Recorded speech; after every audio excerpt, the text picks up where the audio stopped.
Ele vem aqui conversar com a gente sobre o plano de reabertura das escolas. Em São Paulo, Rio de Janeiro postergou também, então a gente vai conversar com ele como é que deve se dar esse processo, sobre a situação do Ministério da Educação também. Ministro, obrigada pela presença do senhor aqui. O Otávio continua com a gente na entrevista. Primeira questão que eu queria colocar é sobre a abertura das escolas. Então, São Paulo anunciou o seu plano, que tem impacto em 13 milhões de estudantes, desde o ensino infantil até o ensino superior, poderão voltar para as aulas a partir de 8 de setembro. Poderão, porque se até lá, por 28 dias, o Estado tiver na fase que a gente chama aqui, ministro, amarela, desculpe, que é uma das fases mais avançadas ali, que você coloca de acordo com transmissibilidade, ocupação de leitos de UTI. A gente está ainda na laranja e em muitas regiões na vermelha. Então, quando chegar na amarela e se mantiver por 28 dias, já pode reabrir as escolas. E aí uma série de detalhes, ministro, entre os quais 35% só dos alunos dentro da sala de aula, uso de máscara, crianças acima de 2 anos. Então, queria saber como é que o senhor vê toda essa discussão de reabertura, jogando lá para frente, se o senhor acha que ela está na hora de ser feita mesmo, se tem que esperar mais para você ter um diagnóstico mais claro da situação da pandemia no país?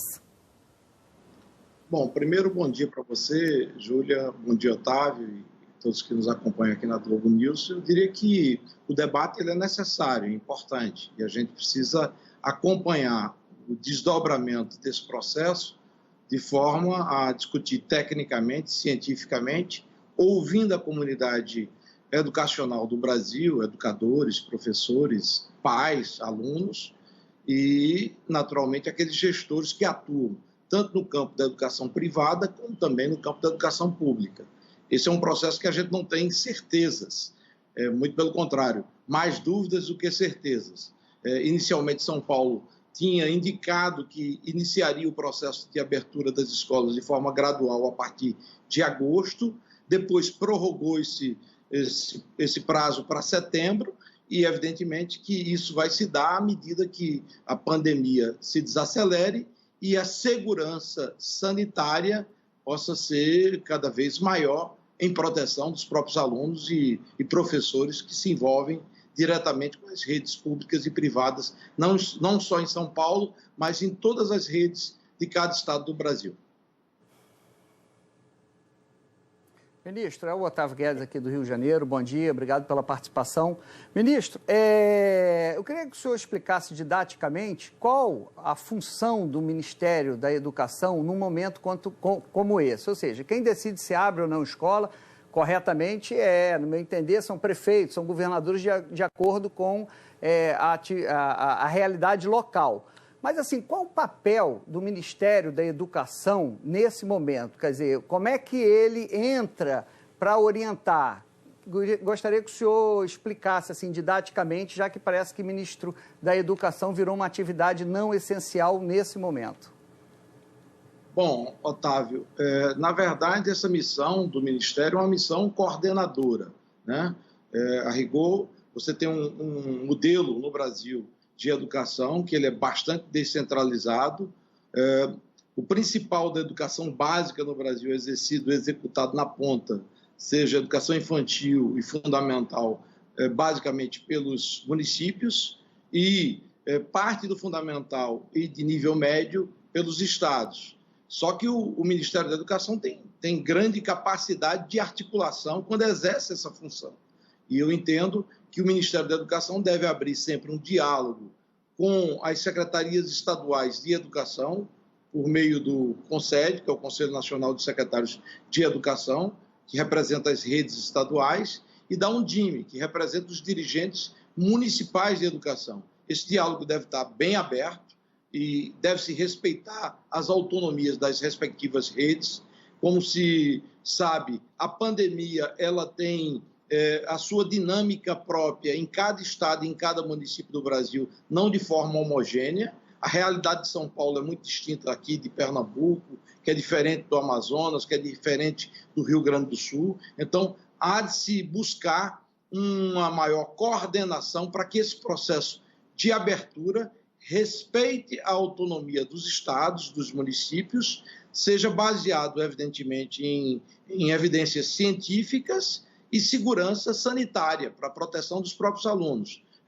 O misto de aula presencial e aula remota é algo que a gente vai verificar e que vai acontecer fatalmente. Eu acredito que a educação remota, de forma complementar, será cada vez mais necessária na educação brasileira, não como uma panaceia, não como uma solução final. A convivência do aluno dentro da escola com o professor é muito importante, mas um dos legados dessa pandemia, uma das consequências dessa pandemia, é que nós poderemos, inclusive, investir na ampliação da carga horária, da carga do ano letivo, a partir da complementação do uso da chamada do ensino remoto. Ministro, o senhor falava sobre a necessidade de diálogo com os estados e municípios e muito se questionou da gestão de Weintraub justamente por ele não ter feito essa articulação com as secretarias de estados e municípios num momento tão crítico como esse de pandemia. Aliás, a avaliação que se faz da gestão dele é muito ruim pela maior parte dos técnicos que acompanham esse assunto. Dizem que ele não conseguiu fazer o mínimo, o básico, que seria aprovar, por exemplo, a prorrogação do Fundeb. Isso está parado no Congresso, dada a quantidade de brigas que ele criou, inclusive com os parlamentares. Então, queria que o senhor falasse um pouco sobre a sua avaliação da gestão Weintraub. E também comentasse que, na saída do ex-ministro, ele nomeou integrantes para o Conselho Nacional de Educação. Colocou ali uma série de pessoas também com perfil ideológico ligados a ele. Queria que o senhor falasse qual o impacto que isso pode ter na gestão do Conselho Nacional de Educação e a importância desse conselho. Bom, eu posso te dizer, Júlia, que uma avaliação minha nesse instante, eu acho que não seria o caso. Ele já é ex-ministro, os educadores e profissionais relacionados na área da educação têm condições efetivas de fazer uma avaliação precisa com relação ao desempenho de cada um daqueles que ocuparam ao longo da história o cargo de ministro da Educação. Eu acredito que você liderar um ministério tão complexo, tão grande, de tamanho impacto como o Ministério da Educação, é algo que exige capacidade de diálogo, de conversa com segmentos os mais diversos da sociedade, etapas da educação brasileira, desde dos municípios aos estados, educação privada, nível educação superior, ensino superior. Então, não é algo trivial, tão simples. Sua capacidade de diálogo será determinante para que você possa avançar nas pautas públicas de interesse da população brasileira e principalmente dos jovens e das crianças. E nesse aspecto, você mencionou um item que para mim é fundamental, a prorrogação do Fundeb, que é o fundo que financia toda a educação básica no Brasil e que se vence ao final desse exercício de 2020. A partir de janeiro de 2021, nós teremos a necessidade de termos uma prorrogação, uma extensão do Fundeb. Essa proposta está em discussão no Congresso Nacional, especificamente na Câmara dos Deputados, sob a relatoria da deputada professora Dorinha, e já há um consenso com relação a um incremento do aporte por parte do governo federal para sustentar esse fundo, que, como disse, praticamente sustenta a educação básica do ponto de vista financeiro em todo o país, e eu acho que deveria ser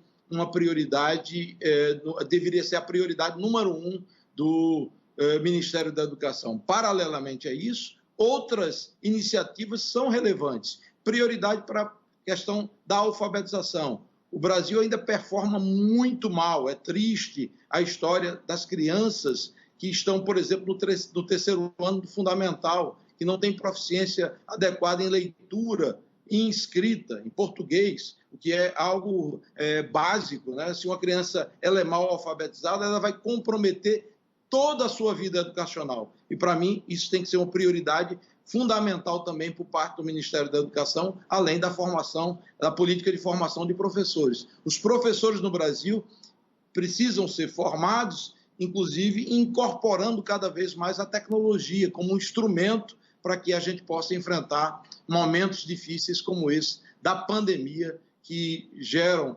situações extremamente desgastantes para a área da educação. Ministro, eu vou pegar aqui, o senhor falou, achei muito interessante, até anotei aqui, ampliação da carga horária com o ensino remoto.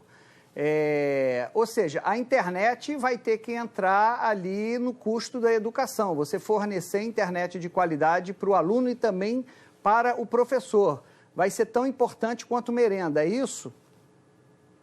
Exatamente isso, Otávio. Nós lançamos, enquanto eu fui ministro da Educação, um projeto chamado Educação Conectada, que tinha como objetivo central utilizar aquilo que era responsabilidade das telefônicas para ampliar a conexão via fibra ótica para todas as escolas públicas do Brasil. A gente sabe que hoje há um grande gap, uma grande distância entre aquilo que se verifica do ponto de vista de infraestrutura educacional da rede privada, principalmente da elite, da classe média, média alta do Brasil, para a grande massa de crianças e jovens que estudam em escolas públicas. E a gente precisa gerar cada vez mais equidade, mais oportunidade.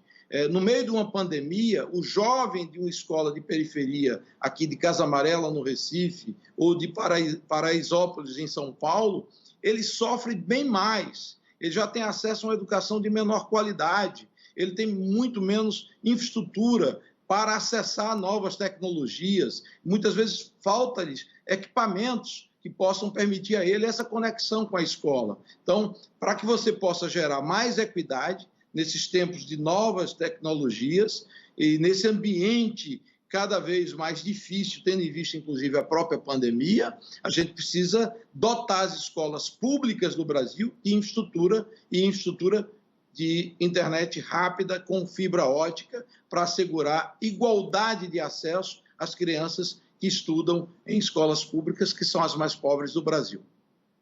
Tá certo, o ex-ministro Mendonça Filho, ministro durante a gestão do ex-presidente Michel Temer, agradeço muito a sua presença aqui, seus esclarecimentos no Em Ponto. Até uma próxima. Obrigado, um abraço, bom dia para vocês. Otávio, fica aqui comigo.